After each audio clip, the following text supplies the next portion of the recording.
Yo, is it really that time again? I think it is. Welcome back to the Ringside Beer Show, episode 34. Shack time. I'm going to pass it off to my boy Alex here with Jason. There we go. How you guys doing, man? Welcome back to another great episode, another episode of the Ringside Beer Show. We have Hector with us as well. Good evening.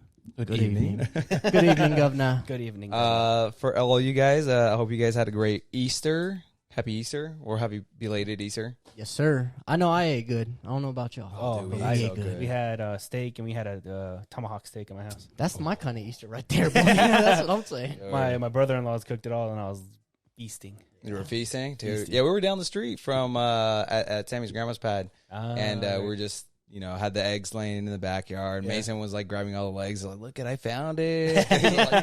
Yeah, and he found some with the confetti ones. You know where they make the shell and they do like a little tissue paper and load it with some confetti. So he decided to throw at me and it wouldn't break. So I had to like get on my knees. I was like, "All right." I was like. He's all, again, Dad, again. I'm like, all right. A little violent, but okay. That's dad duties right there. So he was just beating me up with some confetti eggs over here. I was walking out to the car and I stumbled across an Easter egg that had gotten away from the kids and from my fiance's nieces. And I opened it up and there was $1 in there. I'm like, hey. You're like, hey. Y'all just came up. $1 richer. What's up with it? Y'all did to give it back to one of the kids, or you just kept it? I gave it to Anna, but I was like, hey, somebody dropped a money egg, so it had to have been a kid. Had to have been a kid, because I know an adult ain't dropping that, boy. Dude, who was it? My little brother found the egg with the $20 and found one with $5. Oh, man, that boy was on point that day. Yeah, he was like, oh, look, I found some money. This is $25. I was like, dang, he got all the ones with the money. You're like, let me remind you how much it costs to be your older brother. $25. No, right? It's like 25 bones. My service fee for your protection is $25. My advice and my wisdom. Oh, dude. Not only that, I talked to Russ, Andy's brother, who there's a bunch of stuff that's been happening since he passed, and everyone's been having some different experiences. And I had already talked to him previously, so it's he's okay with us talking to him about it. But I told him that I had something weird happen to me, and I told him, I was like, hey, I don't know if you guys are big ski fans. And he told me that, yeah, Andy was a pretty big skier. Like, he loved to ski on the weekends. He did that all the time. And I told him, I was like, do you guys know who Lindsey Vonn is? They're like, oh, my God, yeah. Like, yeah, we know who Lindsey Vonn is, former Olympic skier. And I was like, I don't know her, but she reached out to me for some graphics. And I'm like, I felt like that was a little bit of Andy's work right there. You know what I'm saying? Yeah, I feel like so I've had experiences myself where they, like, it's reminders you're at where you're supposed to be at the right time. And how can we not kind of take that as, Andy is looking out for us and looking out for himself in the show, and just helping build the brand. I mean, I believe in irony, but I also believe that sometimes there's things that are just too ironic. Right, like he was telling me other stories. I'll leave that for our story, but like that one, I want to tell him just because it's like, dude, I do not even know how she found me. I told Jason, we already talked about it off air, but like, I don't know how she found me. I have not posted to my art account. Like, I'm not posting daily, so it's not like I'm not popping up on ESPN or things like that.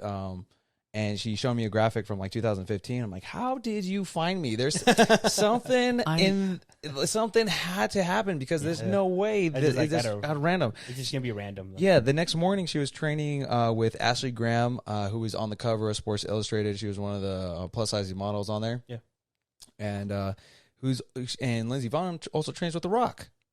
Oh. If you smell what The Rock is cooking, the people's Rock, the people's champ. I smell it. Boy. Jabroni's everywhere. I just have to remind you, guy. You're kind of a big deal, bro. You're kind of a big deal. Kind of a big deal. Were you there? We went to Buffalo Wild Wings, and it was me, I think with my cousin Caesar and his homie. No, it was my boy Josh, but that's why I say it, because that boy, every time he sees this guy, he goes, hey, do you know this guy's a big deal? To everybody, bro. Dude, we went to Buffalo Wild Wings. There's a bunch of guys just hanging out, and this is right when the graphic for Mayweather McGregor, remember the one I created, the first one? Went viral. It went super viral. Yeah. And so we're all eating, right? And our waitress comes, and your buddy is like over here like, hey, do you know who this is? This is a very important guy. I'm like, shut up, guy. Like, I just met you tonight. He's like, no, I met you before. I'm like, dude, I was faded last time. I'm like, chill. I don't remember you. And then, hey, sometimes the people just don't know, and you gotta let them. and then it was just funny. He's like, he's gonna be a big deal, man. Watch for Alex. He's like, his name's Alex Romero. I remember him. And I'm like, can you stop promoting me? I'm trying to eat some chicken wings here, bro. Like, they're gonna spit on my food. You're like, bro, it's my day off, bro. I don't chill, man. I'm not trying to promote nothing tonight. I love it. That's just the kind of guy he is. He has like the best sense of humor, and it's so hilarious. And you know, like he'll tune into my Twitch and he'll be like, hey, tell the big deal guy what's up. You know, Yeah, this is so funny, bro. Yeah, like, no. It's funny, man. He's a great guy. It was just funny in the moment. I was just kind of like, dude, I was getting that from everywhere around that time. It was like, oh my God, do you realize this is happening? You're in Rosarito. Your poster's in Rosarito. Yeah. And I'm like, yeah, that's cool. I wish I would have got paid for that one, but it's kind of hard to appreciate that when you don't see the monetary value. But in the long run, look at what has happened. We got. You got reached out, not we. I'm sorry, I'm not trying to take no credit. You got reached out by Lindsey Vonn for your for your artwork, bro. And while you're not necessarily promoting yourself, you're promoting the Ringside beer. So it just goes to show you, like, sometimes things work in mysterious fashions, and things beyond our explanation kind of happen. And I like to believe in electricity and just energy in itself, and a scientist once said, energy cannot be destroyed, it gets displaced. So I feel like we've helped build some energy, and it's just traveling throughout the world. And right, like I feel like it was different. It wasn't something normal out of the blue, and it wasn't like I posted something. It was just like it felt like this was like Andy's doing, you know what I'm saying? Andy had a finger on that one. You know what I'm saying? For sure. All right, man, a little shout out. Well, speaking about Mayweather McGregor, we have some McGregor news. Yeah. We have Poirier versus McGregor 3. Dustin Poirier finally signed the contracts for that fight. Yeah, I'm not surprised that this fight is happening. Once again, I'll express my discontent for the trilogy. I think the most important trilogy to have is with Nathan Diaz. But we'll save that for the next slide. We can get into a little bit about Conor versus Poirier. I honestly don't feel Conor can make the adjustments against a hot streaking Poirier of this magnitude right now. I feel he is the undisputed champ. And although Dustin? Yeah, Dustin Poirier is the undisputed champ. The way he won his last fight against Conor, it just goes to show you, he's at a point in his career right now where he's pinnacle. He's reaching these heights. So I don't think that Conor can make these adjustments. I think what Conor has to do is just kind of take a little bit of the easier fights, a little bit more of the fights that he's able to play his game and not necessarily have to make an adjustment. It should be more about people making an adjustment for him. You think more of like the money fights, right? 100%, the red panty nights. Well, the second fight that everyone was talking about was the Nate Diaz versus McGregor fight, and it's funny, perfect segment, because we're going into the little tweets, the little dispute they were going back and forth earlier this week. Yeah, or last week, I should say. Yeah, we're going to start off with Nathan Diaz here. So he tweeted, "Who went up 2 weight classes in a half a day notice, no hesitation, and not promotion about it, and just did it? Because I ain't no bitch. That's how Conor. How's that, Conor? Fuck you. Whatever you think, you did it already done. Whatever you think you did already, been done by a real G. Try not to get finished again." And it looks like Conor here responded with, "And don't worry on my next fight, bro. You and your face know what I'm like when I go again with it." Jesus Christ, I cannot read today. Yeah, I made the slide bigger, bro. Just for me. And so Nathan they just keep going back and forth. So my boy Nate says, "Don't forget Dustin fucked you up, but he's scared of me. You are both some bitches. And I slapped Khabib. He was scared with no counter, and he owned you. So who's the real king? Me, bitch. That's who. King Nate Dogg." King Nate Dogg. And then he says, Conor says, "I forget nothing, bro. And you see that soon enough. And don't talk to me about a little slap and a scuffle. I had them all trapped thinking they were dead. You're the king of nothing. You couldn't even win your own belt that they made for you, let alone any other." That's boom, boom, boom, boom. Hey, you know what? I do like this exchange. And this is why I'm saying this is the more entertaining trilogy. But with all of that being expressed, I feel Conor is definitely taking the best approach, given that the Dustin Poirier fight has already been announced. He has a backup plan if he loses, which is Nate Diaz. And so he's stirring the pot. And well, it's brilliant. It's brilliant marketing. Kicking the tires. Not only that, it's like you already have a fight lined up, even if you lose or even if you win. It doesn't matter. That's Conor at his best, bro. Yeah, he's already planning the 2-3 next fights after that. Because he wants to get the belt, he can go fight for the belt, but more than likely, he'll probably get the Nate Diaz fight. I also heard a rumor that Conor has a certain amount of fights, and he wants to knock out those fights in that time span. That way, he could renegotiate and get a better deal. That's what I heard on the rumor trail. I wouldn't be surprised if that's the case because Conor is known to be about the money, and I feel like the UFC is at a position right now where they're not really going to budge too much, even if you're Conor McGregor. Like, they have a set pay scale. They are a for-profit business. They're trying to make their bread. Oh, obviously. I mean, with such a bad 2020, well, the beginning of 2020, because after that, once they opened up, they were the first sport to open up. They were the only sport that was you were able to watch on TV. Right. I'm definitely excited to see how the UFC handles Conor McGregor in the next couple fights. They have the potential to build him back. I think the first step that they're doing with this Dustin Poirier rematch, I think that's the wrong step. And in order to build a steady house, you have to have a good foundation, a solid foundation. I think in order for Conor's comeback, you have to switch it up, bro. Go for the Nate Diaz rematch. Go for somebody who's not quite in the top 5.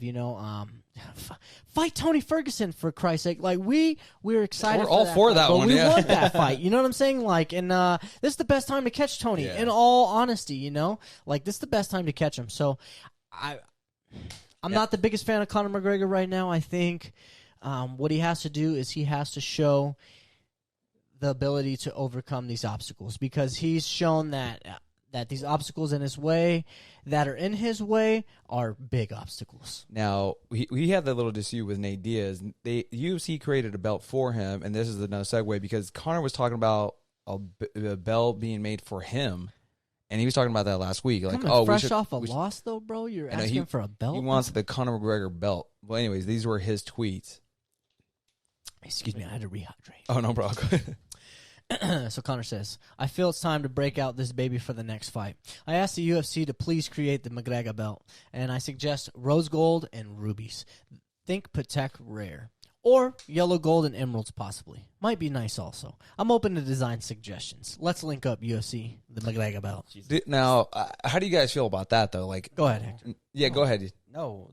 No. Like, that's simple. That was it. That's all you needed to hear. No. No. Okay, so they made the Nate Diaz belt. Obviously, that was. He said that Dana White said it was a one-off, right? He did. He said he's not doing that again. They're not going to fight for it again. It was a one-time. That felt like some WWE type shit with like The Rock and all that stuff. It just felt like, You didn't like it? No. Like, why? Don't you watch WWE? Yeah, but I don't care for a pretend belt that doesn't mean anything. Like, they're never gonna fight for it ever. It was only made for Nate Diaz and Jorge Masvidal, because they were both coming off pretty impressive wins. Yeah. Nate Diaz you can sell it on the mic, and Jorge Masvidal was coming off a 5-second knockout. You know what the real money fight is? Yeah, yeah. So they obviously everyone was hyped for it. The poster, man, I wanted to get that poster, but it was $700. Probably ain't that much now. No, guaranteed it's probably more now. It's one of the very few posters where I was like, I wanted to get because it was something so different. They went off the parental advisory sticker poster where it was like George, or is it Nate Diaz versus Masvidal, but it was in like a parental advisory, kind of like what's that movie with Dr. Dre? NWA. NWA. Yeah. Is it? Is it? Straight Outta Compton. Straight Outta Compton. But it's NWA. About NWA. Yeah. No, I know that. No, just the movie kind of like that. Okay. So. Okay. I see. So, anyways, a couple designers online, obviously. Can you push the button? Can you push the wah, wah, wah. Oh, you don't like that one? Thank you. No. Oh, really? Yeah. No. I just wanted to press the button. Wow. Yeah, okay. If I can get into it a little bit as well, okay. I think the only thing I really like about it is just that big emerald in the middle. But obviously that's clearly way too expensive. Well, they're picking back off of the BMF one right here. This is I almost think when you go with a simplistic idea, I think you're not going to get the most hype behind it. This to me doesn't scream Champ. Champ. You remember that? You remember that Rose commercial? Yeah. Champ Rose. No. It was on April. April Fool's Day. It was on April Fool's Day, like 2 or 3 years ago. Conor posted something about him being in like the vineyards, and he's gonna come out with the Champ Rose. And so ever since then, I just say Champ. I'll show you after the podcast. But yeah, no, I don't like it. I think it's very simple, and I don't think you reward Conor McGregor's behavior. So I'm not cool with this belt. So either. This one was very simple, and I agree with you. very minimalistic approach to it. Yeah. The next one this designer made is almost like a hybrid of a boxing belt, and I kind of dig it. So you guys let me know what you guys think. Ooh. Right? Ooh. Obviously, Now, it has more my style. Now this has the UFC style to it. It still has the rubies and Pay-per-view everything. king. It only has the orange and green rubies around it, and then you have the Conor McGregor logo, the MC in the middle. Yep. And then you got the red panty night. And they're going with the green, obviously. I know the panty night. You see down the right? Yes. Yes. I love it. And then they have the green, which reminds me of a boxing belt, too. WBC belt. Yeah. But obviously, they're trying to add the Irish green and orange into it. Once again, this is more my cup of tea here, Like, this is just a little more exquisite. And look at the diamonds behind the Conor McGregor plate. Look at all the diamonds in the middle. I repeat myself. Really? Ooh. All right. Why? It looks like the WWE NXT belt. It does. It does I look don't like watch that, so I don't know. Yeah, it looks like the NXT belt from WWE. So again, No, I I just someone coming from a design background, I feel like this is such well designed, other opposed from the first one. This one is immediately recognizable. You could identify what it is from a distance. The only thing I'm wondering, if they're gonna have these one offs, what are you gonna do? Like, how are you gonna promote this one off belt? Like, he's not holding any other belts. he's lost hasn't he lost his last two fights? Well, he got stripped out of the 145. The 155 he lost. I believe he's never defended a belt. Let's just be honest. He's never defended a belt. No, he's never have. Well, there you go. He's won two so belts. I don't believe he should get his own belt if he's never defended or he's. Well, I agree, Hector. They might make it for him, and he might just give it away afterward. Yeah, after he loses, he's going to give it to freaking Poirier. Here you go, Poirier. Let me get into it a silver little platter. bit. It's really hard to discredit the things that Conor has done. Like it really is, right? I don't he was think the that's first. Yeah, Yes, exactly, and I don't think we're trying to sit here and discredit. I think it's more along the lines of we hold Conor to a higher standard. We're not going to settle for less. Like, you're not going to sell me a watered down Conor McGregor. I'm not going to buy a watered down Proper 12. I'm just being honest with you, bro. Yeah. I'd rather go pick up some Dustin Poirier hot sauce right now because that shit's on fire. That's this is just how I break it down, bro. This is how I break brother. it down. Everybody can interpret things differently, but right now I'm putting my money on the hot sauce instead of on the Proper 12, dude. There you That's go. all I'm saying. That's 100. Last I heard, Conor Conor McGregor's almost losing his controlling rights of Proper 12, which therefore that means he doesn't have controlling interests in his company. So why? What happened? Because cash money, bro. So, like, he only owns 50.1% or 51% of Proper 12 right now. There's another company, like his distributors and the ones similar scenario to what Endeavor did with UFC. They were minority owners at like 49% or whatever, and they purchased. Now they're at like 51%. Now they have the rights to try to purchase the rest of the UFC and then have like ownership in where the company goes, and that's the same scenario that Proper 12 is in right now. Oh, snap. I didn't know that. Yeah, just a little fun fact for you. So Conor, everybody got a price, right? And I think you build a business to eventually sell it and so that is profitable. But at this point, and just profit off the royalties of every bottle I get 10 cents or whatever dollar. Yeah. But to me, it's like once again, I'm not gonna buy a watered down product. So if you're gonna literally sell your ownership in that company, like, I think that just takes away the mystique about the product, and therefore I'm not gonna buy a watered down, diluted product. There you go. I kind of wish they would have kind of bringing up Proper 12. If you had that same green or those same colors, that orange, like reddish gold kind of in the middle, 12 green, that Proper 12 green. You've seen Proper 12, right? Dang, you straight hating today, man. Still not impressed. Again, Damn, you know what?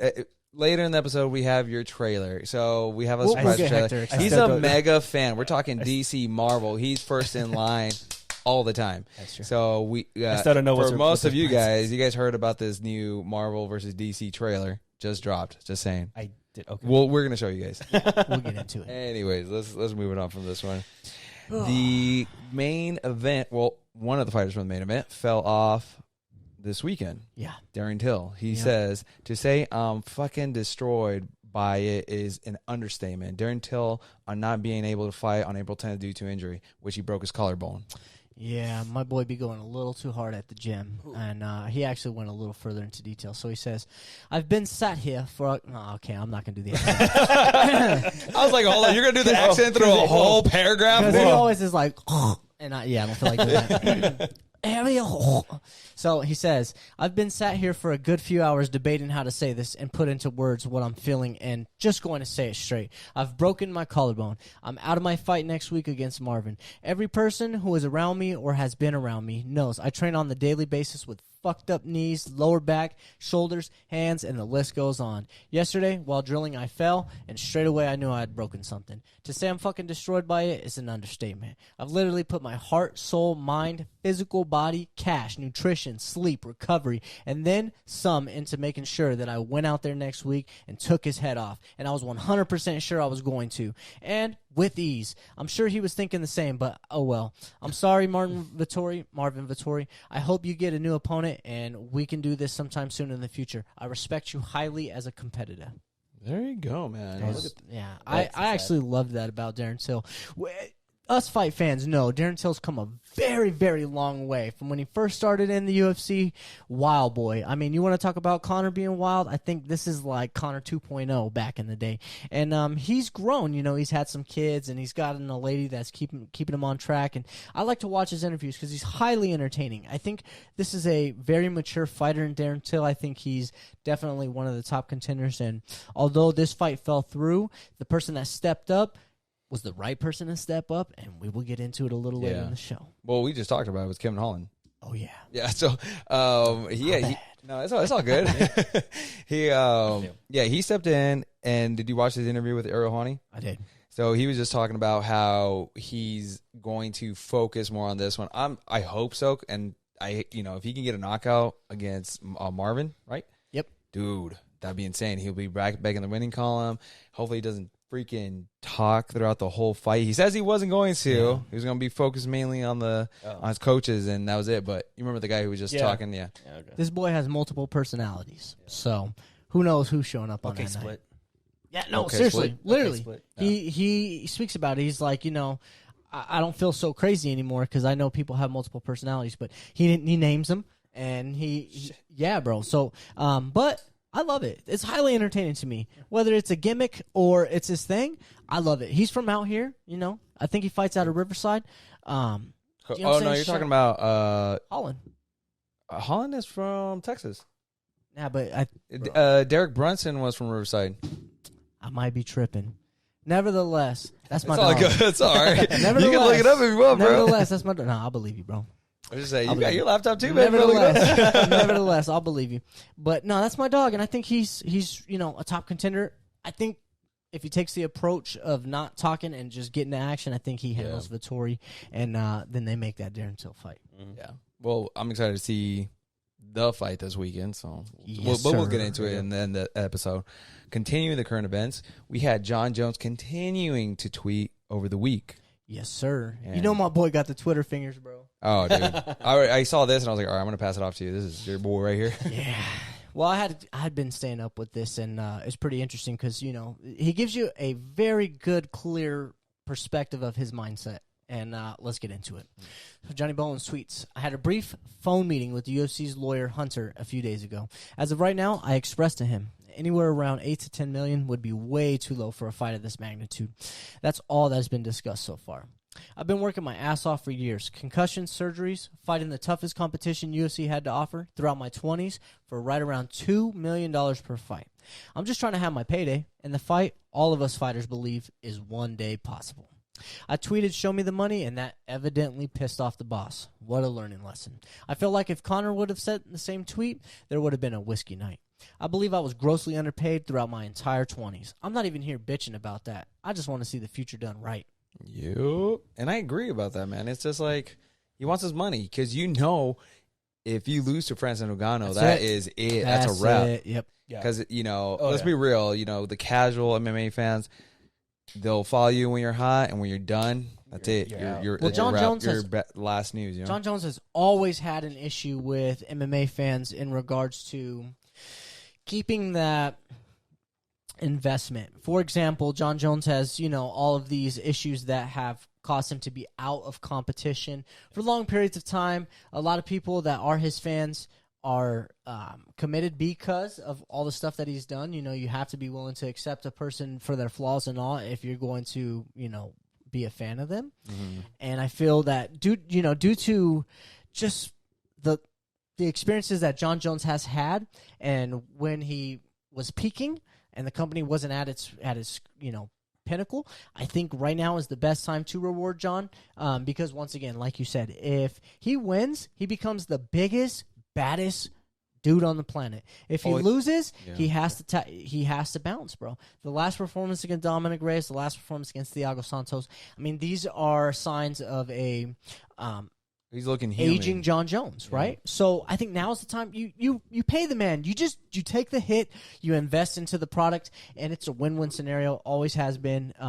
Because I understand the that second that fight gets announced, it's going to be sold out in seconds. Which all the other events, all the other UFC I'm willing events to are go selling into out. debt for that fight, boy. I don't know about you. Yeah. I'm willing to mortgage the house, the car, everything. Remember John Jones was at a press conference and he had a fan ask him a question, and it's like he compared him as to Kanye West, like being a fan of Kanye West. Like, dude, like, we love your work, we love seeing you fight and everything, but man, is it hard to be your fan right now? Because you just get into shit all the time. Yeah, and not only just shit, but like moral and ethical stuff. Yeah. Things that people would determine to be unmoral or unrealistic. Yeah. I.e., hitting a pregnant lady, breaking her arm in a car accident, and then fleeing the scene, and then coming back and grabbing your weed pipe and stuff, and then leaving again. That's just an example. But with that being said, like, in all honesty, bro, as adults, as human beings, as grown people, I truly believe sometimes people make bad decisions. Doesn't make them bad people. And as a John Jones fan, I'm willing to accept flaws and all. Yeah, I mean, it's a lot of MMA fans give him a lot of shit, for all the stuff he's done. Yeah. But let's be real. In your 20s, you do a lot of dumb shit. Well, I'm very close to exiting my 20s. Not only that, not only that, let's just say you're getting thrown millions of dollars. You have Nike sponsoring you. You have all these other things. You have people wanting you in your 20s. This is what he went through in his 20s. Yeah. One of the biggest stories. And you expect him not to do some crazy stuff? And it just goes back to our previous podcast where we expressed, like, we as people expect more out of people, but we're talking about caged animals who want to fight for a living, Like, I'm not necessarily saying I ain't looking for a fight, but I'm saying I ain't trying to do it for a living, Like, there's these YouTube cats out here taking these fights, bro. I got a price, but my thing is, I also ain't going to sit here and, like, take on a 5-fight contract. Yeah. That's true. We'll see, man. But John Jones said with like 10 million was too low. And we had our boy Derek Lewis says, I'll do it for 8 million. Shit. Gotta love Derek Lewis. What's his range that he's looking for? What's he what? What's he looking like? What is John Jones' price range looking for? Well, Like the Johnny only Jones example that he gave was Tyson Fury, Anthony Joshua type money. So he wants 30. Like 30, 50 million, 30, something like 30 that, to 50 million for the That's fight. never gonna happen. Oh, you're so funny though. It won't happen, but like, I think It's like you shoot for the stars. You aim high and then you expect something low. You always do that. I think they do. I don't think they budge in that area, but I think $15-20 million for That's a what fight. I'm thinking. I'm pretty sure they can get that done. Yeah, 15, 20, that's reasonable. Yeah, 'cause UFC, please. Connor's Do what you got to do. I don't even think Connor's gotten that. No. Wait, how much did he get for again, No, in a single UFC fight. Oh, no. Because Jones is asking for like more than Conor. Look, MMA does not. They are different. They don't have to disclose their actual pay as per se boxing does. Right now, boxing shows that they have a bigger purse, but that they don't. They're disclosing everything up front. As per se, MMA fighters, we don't know how much they're getting. We don't know what sponsorships they have. We do. We do, but we don't. No, I'm just saying now. Venom, was it yesterday or today's the day where Reebok's gone? They did disclose Venom. that, Venom showed their sponsorship money, and for their champions, I believe it's $42,000 through sponsorship money. Obviously, there's that sponsorship through Venom, which is $42K, and then whatever the UFC pays you. The UFC is like, no, not to pay like that much. Yeah.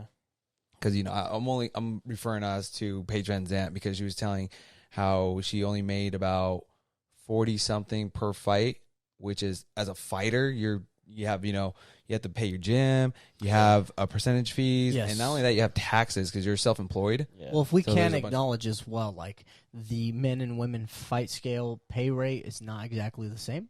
So when they go off fights and fight history. True. But what I'm saying is, I guarantee you can take Amanda Nunes, and she ain't making as much money as some of these big name guys. Like I wouldn't even. I would have to say I guarantee she's not making more than John Jones. Oh no, definitely not. That's what I'm saying. And you got somebody. Well, John Jones is a bad example, but Francis Ngannou, he's probably making more money. He's probably making more money per fight than Amanda Nunes, and she's holding 2 belts in 2 different divisions at the same damn time and defending them. It's so the weight class as well. The weight class takes a big factor. But Going back to Paige Van Zandt, did you hear the thing they're doing for Bear BKFC? Yes, they're adding a fighter pension, and that's pretty sweet, dude. I'm like, how does Bare Knuckle get that right on the first try? How's the UFC not doing that? Because Bare Knuckle's probably way more violent and way more likely to need a pension.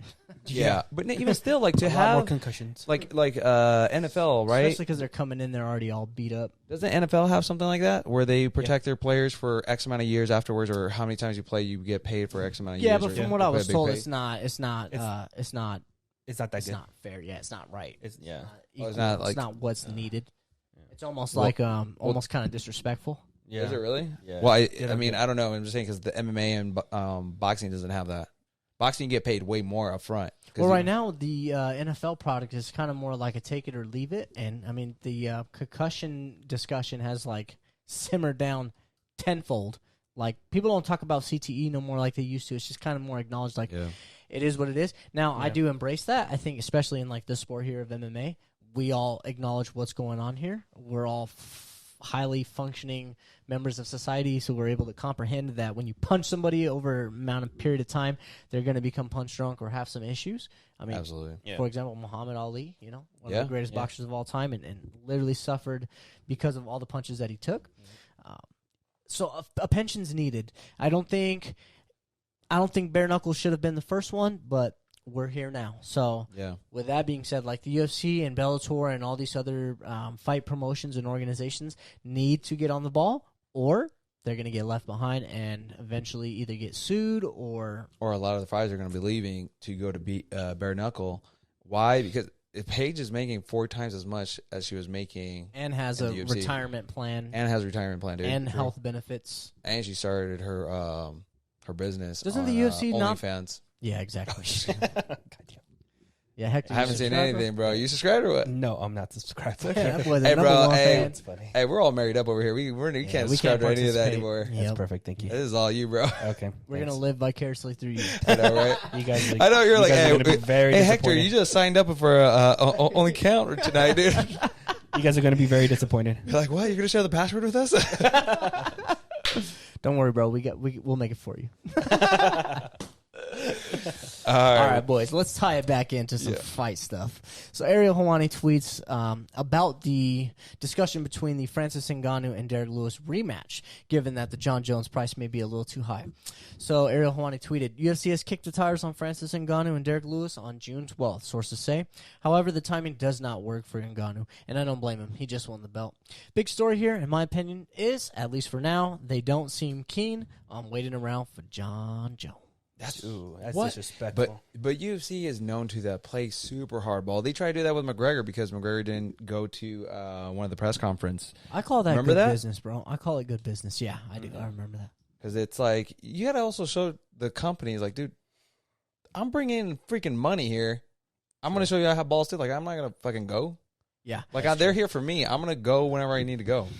That's true. Right? Yeah, no, I mean, there should be like a flat fine, and then, I don't know. It's really tough, bro. At the end of the day, like, when you're making the company so much money, you kind of make those calls, right? Yeah, but does it help him when, okay, so let's say they pay McGregor, but he always seems to lose when he comes back after like a layoff? No, if he starts losing, it's going to... Because he's lost his last 2 fights, right? Yeah. Well, the one before... Well, he won Cowboy. Oh, that's right. he won the Cowboy, but so the one before that was Khabib. Do Obviously, we it was even such a consider that like in an actual fight? That's an L, though. The- That's oh, regardless. the- That goes in. the Cerrone fight. Yeah, it was almost kind of like he caught yeah, Cerrone at the right time, and like Cerrone just was not able to overcome the mystique of Conor McGregor. Yeah, True. he sprinted him, and that was that was it. Just like Megan Anderson in that last fight against Nunez, just like submitted to the greatness. Yeah, that was it. Yeah. But Y'all McGregor wanna see a dead needs body. McGregor needs this win though. So let's 100%. say okay, if he doesn't win, and then he goes to face Nate Diaz, right? yeah, What if he doesn't win that one? What happens after that? that's That's Who it? really knows? 'Cause Who really knows? You think UFC will cut him? he after would that? have a better chance with Nate I don't think Diaz they'll ever because cut they already know how each other fight. They There's more a than game likely Conor would win that fight yeah. more than likely. But let's More just than say Nate Diaz was able to submit him again. Who knows what happens to Conor after that? There's no other big fights lined up after that fight. Yeah. Oh, there you go. 'Cause you need Conor to win in order to Tony. sell his fights. Tony. And that's because they're all both coming out. and that's both if he losses. beats Dariush, which who knows if that's even gonna happen. Yeah. If you go back to the previous podcast, I'm a big Dariush fan. I think that dude is underrated, undervalued GOAT. This boy is well rounded. Although he's got the pepper hair, I mean, this dude is in his prime, man. Like this guy's ready to. He should be top 10 already, and he should be fighting for a belt within the next couple fights, man. Yeah, he should, man. There you go. Well, let's move on from this because I feel like we were already on this topic for quite a bit. Sick of This past weekend, we had a fighter sever his finger at not UFC, CFFC 94. How you know? I know. That sucks, dude. bro. His finger 'Cause that popped sucks. off the knuckle completely. How does And that even happen? Pre-warning for our viewers: if you're squeamish whatsoever, I put up the censored one first, but I'm gonna put the uncensored one. You have the uncensored one. The uncensored Oh, one. let's get All it. right. All right. So if you're squeamish, skip over for like the next slide. I'm gonna puke Yo. for the podcast. All right. Yeah, I kind of want to see this. I'm gonna puke. Countdown. 3, 2, 1. Yo, Look at that. Hey, yo, how'd they get it back on though? Dude, popped it off the finger. It was on the floor of the cage. knuckle. Oh, that's a bone, dude. That's straight up bone. Look at that. Oh, bro. Yeah. Popped it off completely. And the fighter didn't even know it popped off. How do you not feel that? So much adrenaline, dude. Yeah. You're fighting for your life. It's that fight or flight instinct. Yeah. Oh. The finger was laying on the floor. They were able to reattach it. It was at the bottom. Throw it right on corner. ice, hurry! I know. Bro, you picked up a carrot. What the heck is that? Like, hey, I thought you checked that boy for a cup, man. What happened? Dude. I know. Hey, where's the cut man? Come over here. I've never had to deal with a severed finger, bro. I can't lie. This makes me feel a little lightheaded, bro. Because when you could just kind of like. You can almost feel it. imagine- Yeah, you could just almost imagine, like, yo, and poor guy, he can't even put a ring on that finger no more. Yeah. Like, why? Can you imagine if he's like engaged or something? Why aren't you wearing our finger? Because my finger's off. Like, I'm healing it, Just all right? Google me. Just I can't Google even me. bend this anymore. Look me up on Google, and then you'll understand. Oh, Dude. man. That's Did- Sweet. Did I ever show you my finger when all right, so I was washing dishes, and this is why I never wash dishes ever since then. I was cleaning one of the glass cups, and I cut it, and I had this much flesh hanging off, and I was just gonna put a Band-Aid around it and just cover it, but it was leaking like crazy. Yeah. So my mother-in-law, my wife were like, "You gotta go to the hospital." I was like, "I don't go to the hospitals. I ain't going." We don't do that around I'm here. gonna Give me some wrap that up. Like Neosporin. they're like, it's bleeding, it's dangling. You can see the white stuff in here, and I'm like, all right, I win. This didn't hurt. I don't know why. When the doctor was cleaning up the hand, like sterilizing that little, I don't know what you call it, but that little liquid that they use and they sterilize that your brown hand, stuff, bro. I It know. just hurt because he was messing with my finger. He's like, "Oh, look at that. Oh, okay, we're good." And I'm like, Well, that's bro, good though, I'm like, because I mean, at least your nerve ending still worked, you know. yeah, If but you it was didn't just feel anything, then that'd be I an know. issue. I was like, I literally had to turn my head. I don't know what it is about needles. I'm just like, go ahead, do what you gotta do. Let me know when it's over. I'm used Yeah, to I'm the needles at same this way, point. but then I can stare at it getting out a tattoo. I'm like, hey. I know, Yeah, there right? you go. Tattoo, I can look at, no problem. You stitching up my finger, I'm like, I don't know what it is, but I don't want to see it. Yeah, I'm the same way. That's Anyhow, but Well, I hope you guys enjoyed that. yeah, hope you guys enjoyed that one. Hopefully, you guys weren't eating something. I know we should do that. Oh, we did. We give them pre-warning. We So did, all right, Yeah, we warned you anytime guys. Anytime I see something gruesome, I'm like, hey, how are you? Yeah. All right, next up, we're not in fight announcements, but these are the fights that they are talking about that are not official. Yeah, so some fight discussions. Fight discussion. So this one's new topic, new segment, fight discussions. That should be one. This one's going to be, and they're talking about an exhibition with Miguel Cotto versus Juan Manuel Marquez. And there's no official date, but they're discussing on having this exhibition fight. Obviously, with it's an interesting fight. It's an interesting fight. These boys ain't as old as De La Hoya or Tyson, so this is more of my cup of tea. They're more around Pacquiao's age, exactly, and that's why I'm not so much of a hater on these guys coming back. I think they're not too far off from when the last time they fought. So that's true. This is a good little fight. I mean, just kind of see where they're both at. Yeah, Exhibition. Juan Manuel Marquez. Well, his last fight wasn't with Pacquiao, right? He had one more after that. Was that his? He's the one who knocked out Pacquiao and almost had Pacquiao sleep. He put for him to sleep for with a hook 5-10 minutes. Everyone thought he was out. They thought Pacquiao was done. That's just funny. He just went bloop. And Dude, he was out. Well, it was like the last second of the bell. Pacquiao came in. Marquez landed the right. He slipped to the left and then landed the right when Pacquiao was coming in, and it shut Pacquiao down. Not only that, the force he got with that punch and the smack he got when he landed on the canvas. I feel bad for his wife because his wife was trying to see if he was alive, and he wasn't responding whatsoever. So, that's always rough when you don't see somebody here in consciousness. Yeah. It's kind of like, oh my god, want to see a dead body? Yeah. Speaking about Pacquiao, another perfect segue.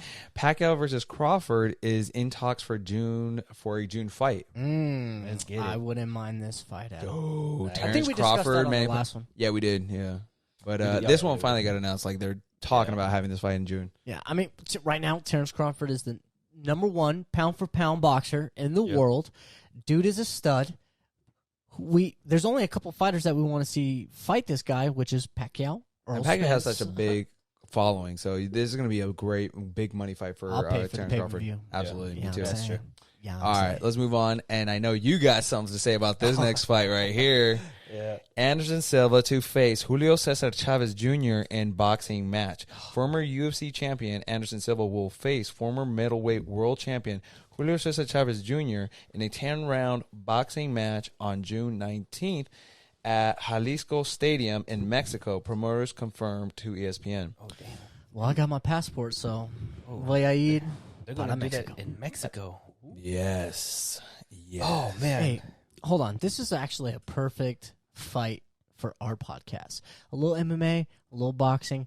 Let's get into it. Yeah. I do not like this fight at all. I think this is the perfect fight for our podcast. We don't like this. I don't like this. It's perfect for the discussion. I think Anderson Silva is not known for his boxing. He's known for his striking, i.e. his big knees, elbows, things that are not allowed in a boxing match. I really don't know why Anderson Silva would take on this type of feat besides for some sort of financial gain.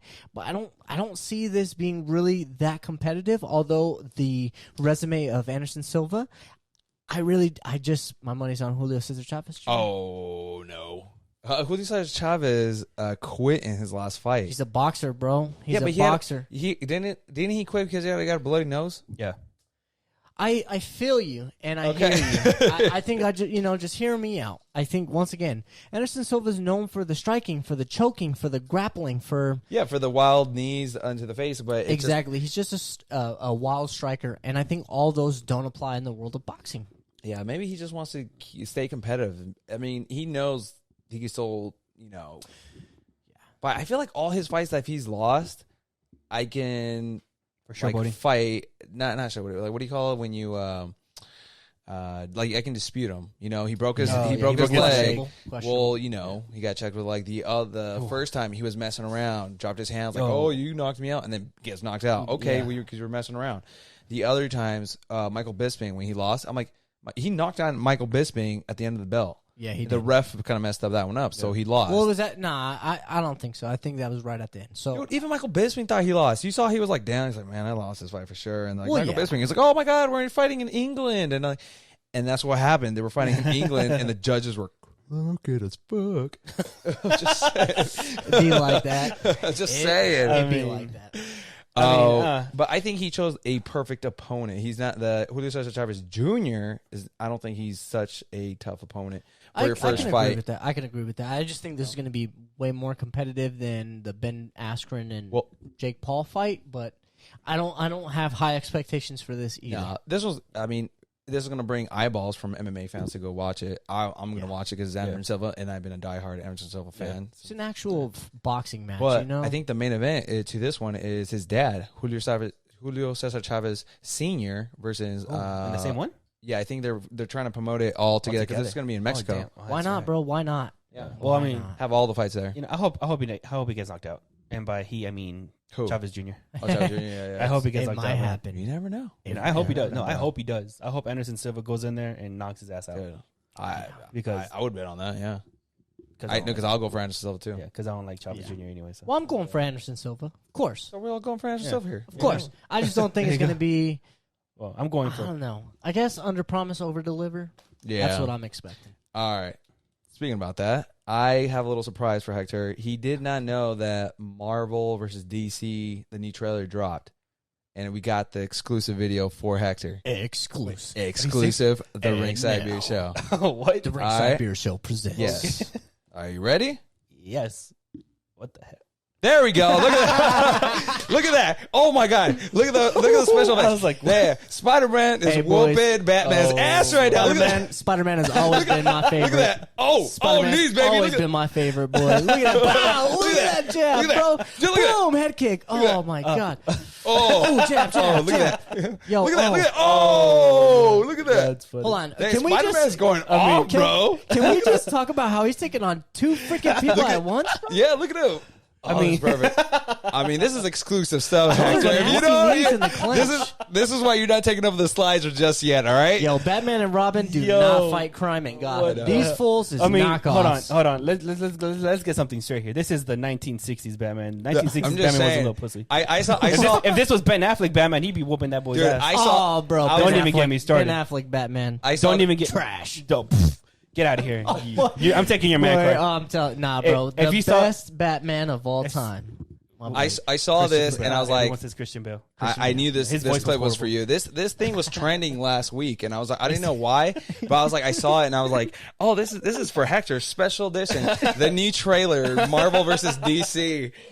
Yo, You can clearly see Spider-Man has been through some, at least kickboxing training. Dude. Nice clinching, nice knees, nice striking. The jab, the head kicks are there. And my boy Robin does not look like he's ever been in a fight. Yo, he's rocked. Look at it. Robin's just bouncing in the back. He's like, all right, guys, like He's not Batman, you trying got to it take or no what? shots, bro. Batman's gonna just his butt whooped. That's funny. Yo, what the fuck? Oh man, that's again, perfect. I didn't even know what was going to happen, so you surprised me as well. As you guys, all right, good, That's good. good. That's why I wanted to do the slides today. I was like, I'll just do it just for You this got one. me. That was a good one. All right, Well, I'm still saying though, if it was Ben Affleck's Batman, it would have been Spider-Man would have been done It would have been in one punch. Dude. All I got to say is Spider-Man is my favorite superhero. Which Spider-Man is your favorite though?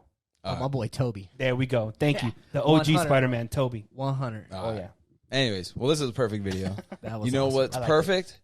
Some ringside beer. beer. You know what I'm saying? There you go. Let's go. Let's get Hold into on, it. timeout. I'm always dropping the ball. Here we go. All right.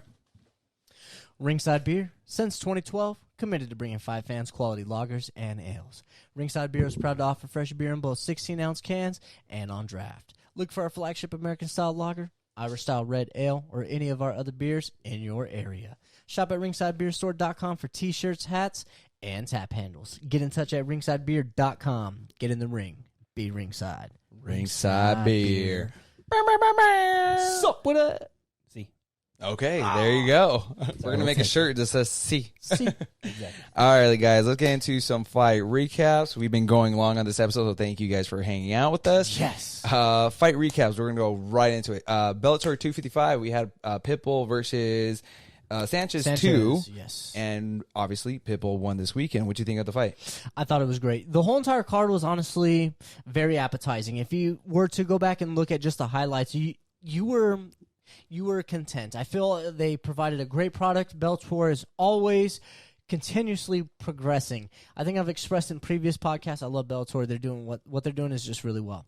But with that being said, Fabricio Pitbull is literally creating a discussion for himself to be one of the best featherweights. And now is the time to reignite that UFC Bellator discussion. Best featherweight. Is it Pitbull? Is it Volkanovski? Is it Ortega? Is it Max Holloway? You already know my decision. That's Max Holloway all day long. But we can go into this fight a little bit here. So it was really good to see Pitbull in action. He has not lost a step. This was the second fight that has happened, and my boy just put old dude Sanchez to sleep to the point where he was looking back at the ref while he had him. Yeah. And was like, hey, he's out. Yeah. He's asleep. The ref grabs the arm. He's like this. He's like drops. Literally, the referee was shaking his hand like, Are you sure? Are you good, bro? Like this, Hey, how are dangling, and it drops, and still didn't stop it. And Pitbull's like, dude, he's out. He's completely out. Yep. You could finally tell, like, he was just, the ref finally snapped out of it as Pitbull was about to let go. So it was really cool to see that. I love seeing stuff like that because when they're out, bro, it's just solidifies, like, hey, he's out. But it's just kind of sad to see, like, the referee miss a step like that. Dude, how are you going to shake that dude's hand and it's just like this? If he would have been like, I'm good, chill out, I'm good, I'm just resting. I'm trying to... even like Askren, put up a thumbs up. I felt like a thumb just stayed like that, dude. I don't know. Because it was like Herb Dean was moving around. Potatoes. Robbie Lawler was like this, and it just fell down. And I'm like, yeah. It's tough, but right now as a MMA referee, it's a really hard time to be one of you guys. Yeah. For example, when you go back and watch the Ngannou-Stipe fight, Herb Dean was walking away as Ngannou was dropping Stipe. To me, mind blown. How are you angled the opposite direction? Even in a heavyweight fight, you still can backpedal, and if you can't backpedal, you're probably not in the condition to be an MMA referee right now. So I had a problem with that, and it just continues to get progressively worse is what it feels like. Yeah. Yeah. But with all that being said, shout out to Pitbull. You did a hell of a job, man. Now, next up in the featherweight fight is the finale against Aj Mckee.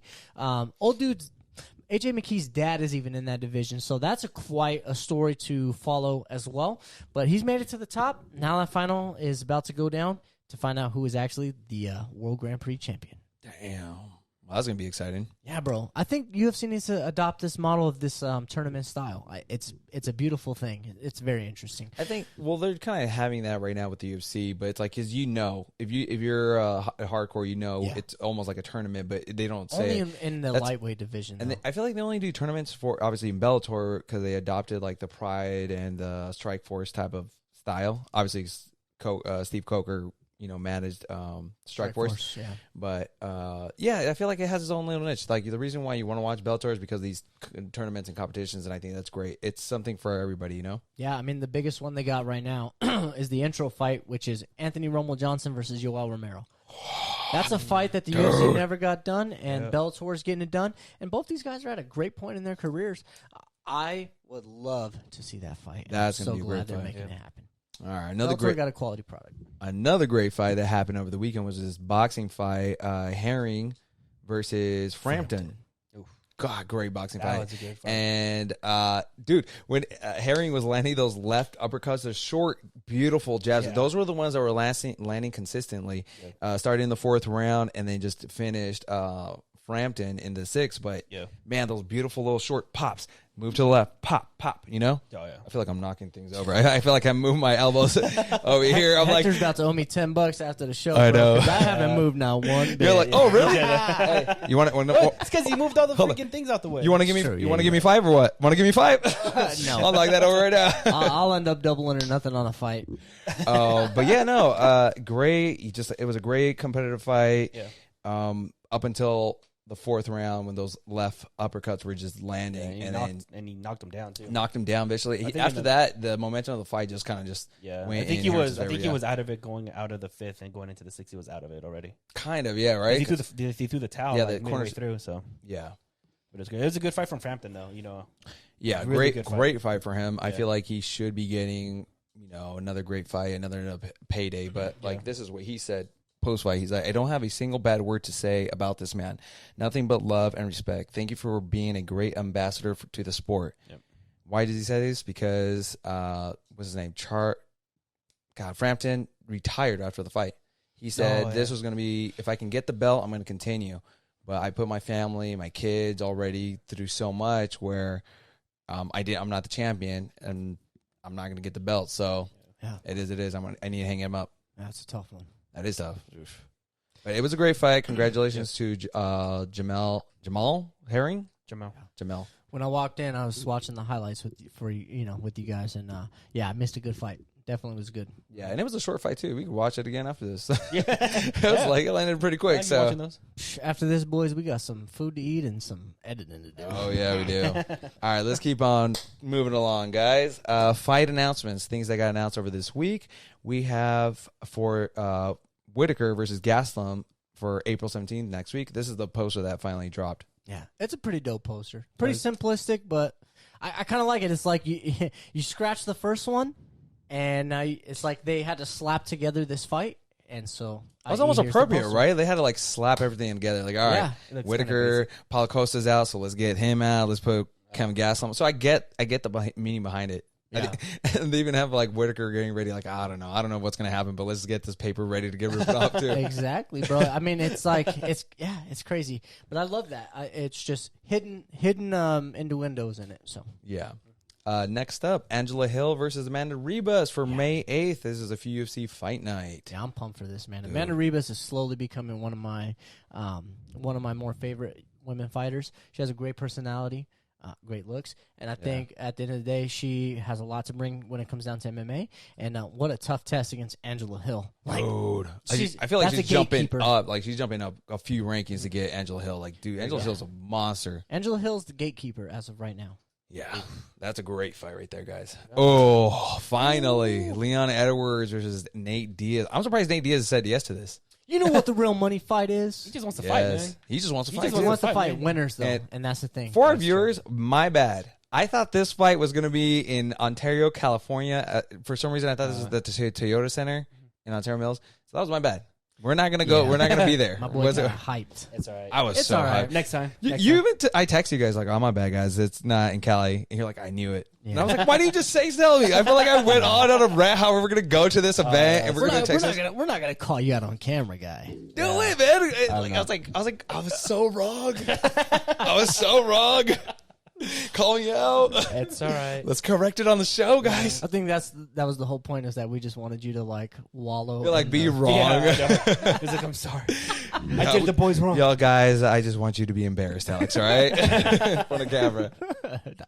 All right, next we have Haney versus Nars on Saturday, May 19th on The Zone. This one's going to be good. This one's going to be exciting because Ryan Garcia has been calling out Davey Haney, right, for quite a bit. For a minute, for like a year or two.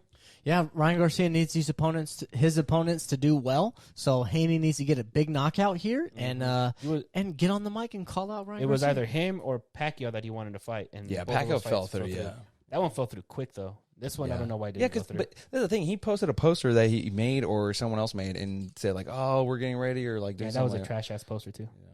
Anyways, well, this one's going to be for the WBC lightweight title. I would consider this poster a trash-ass poster. That one, too. Well, they're just cut out. That's it. They're just trying to make an announcement. I know, but this is like a teaser poster.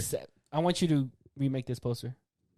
I have all that time. I have all that time to do. My boy is not accepting freelance work. I am not, dude. I am so. That can take you like a good 10 minutes. You can do a 10-minute poster and everything. You're gonna get that automated email. This will take less than 3 minutes to do on Photoshop. Do 3 minutes. Next time we do this on live, change the color of the background. I know, right? And I'm already sold. We'll put it in something else. And I'm already sold. All right, we have next up we have Damian Maia versus Bella Muhammad for June 12th, UFC 263. Yo, let's go. I'm happy for Belal Muhammad. I'm glad he's getting another fight. I'm a little bummed that he's settling for something other than the Edwards rematch, but in all honesty, if we could all be 100% adults here, he's not getting that rematch. No, he's just not. As the guy that got the eye poke? Yep. Yeah, the one on the right. Yeah, he got the eye poke from Leon Edwards, who's the previous. They're not gonna destroy the quality of product they have in Leon Edwards. They're not gonna allow Belal Muhammad to. So pretty much, you don't want him getting knocked out. Dude, exactly, and I think that the eye poke was probably the best thing to happen in both of those guys' situations, because Edwards can say, I was beating him up the whole time, don't need to take that rematch, and Belal Muhammad would be like, no, I need that rematch. So You poked me it works in for the eye. both. But that UFC 262 card is looking so juicy right now, dude. It's looking good. Yes, sir.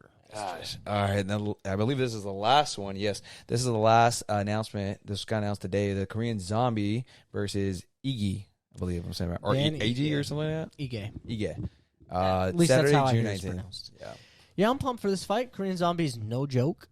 Although Brian Ortega made him look like less of a fighter, I think that just goes to show you where Brian Ortega's at in this point and how much of a great fighter he is. But to tie it all back into Korean Zombie and Ige, I think this is a spot for to be one of the top contenders, top 5. And I think that at the end of the day, both these guys lose to Volkanovski, Holloway, and Ortega. So. Yeah, I mean, It's well, a this is battle a good for fifth matchup. place. Yeah, it's a good matchup. I feel like it's like fairly even, and this is more just a placeholder. Like, who's going to be next up to fight one of the top contenders? Yep. Who's going to So. switch places? Yeah, exactly. All righty, guys, we're getting to the last of it. Fights this weekend. One fight, UFC Fight Night, Vittori versus Holland, and we've been talking about the whole episode. So that will be this Saturday, April 10th. I'm super pumped my boy's stepping up after the performance he did against Brunson. On such short notice, this is the best way to rebound from the performance that you had. I think he took a big hit in the expectation department, and now this is the chance to knock out Vittori, climb that hype, call out Darren Till, beat Darren Till, and then be next in line to fight Adesanya. Absolutely, There you man. go. Dude, It's carved for him already. it is. All he has to do. Well, this is perfect because he's taking a fight on, well, I would say short notice, but it's like you were already training. You can redeem yourself. Yeah, you're fight ready. And I hope he does correct better that than last wrong that just happened Yeah. two weekends ago. So. time. I really hope so. Yeah. Yeah, 'Cause he's a Hopefully good he's not quality talking throughout product. it. Yeah. It's a good quality product. Yeah. All right, guys. Well, we want to thank you for hanging out with us, and we try to keep it a little shorter or keep it to our normal 55 minutes. Sorry. Went a little bit over. A little bit. We're probably around the same time. Anyways. We want to thank you, though, for hanging out with us the whole entire time. Exactly. We appreciate that. We appreciate you guys. We love you. Hold on. Before you send us off, Okay. go follow us on TikTok, guys. We just made the Ringside Beer Show TikTok. We're going to be uploading clips. Bear with me as I figure it out, but I promise you I will. And from there, I'm so excited to see us adapt with the times. Absolutely. Also- And it's not my TikTok. Also it is follow the us. Ringside Beers. Also follow us on Twitter Oh, what is it? at Ringside Pod. That's what it is. Ringside Pod. Yes. Ringside Ringside Pod. That's what it is. Ringside Pod. So the reason why we named I that thought I said- one I said it the wrong. Ringside Look at Pod because they do not accept more than 15 characters No. in your username. Come so on, we're like, Twitter. we were off by one letter. We're going to Leave name the it the limitations Ringside for Beer the Show. tweets. But Yeah. anywho, we're on Twitter now. We're on TikTok. We're on Instagram. These guys We're are going on to manage Facebook. that part. We're on Yes, sir. YouTube. YouTube, Instagram, Facebook, right here. Anyways, let's get right. Well, shoot, why are we getting right into it? I get right into the Let's get right weekend. into So the exit. let's get right into the exit of the show. Yo, shout out to everybody. It's a my Monday. God. It's a Once Monday. again, It's a Monday. It's I'm a a Monday. little delusional right now. Yeah, once again, you guys are the best. We love you. Yes. Yes. Thank you once again for Wrap it tuning up. in. Episode 34, Shack Time. With CC. that being said, guys, y'all We know love what to do. Be ringside. Later, guys. We love you. Peace. Deuce.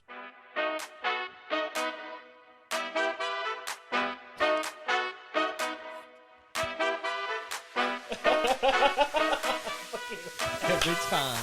Quit Every time, baby. that. You always do that. Quit doing that. Do what? What are you talking You about? always do something I to was make just me laugh out smiling. loud. This part's going to be in the podcast. Later, No. guys. Love you guys.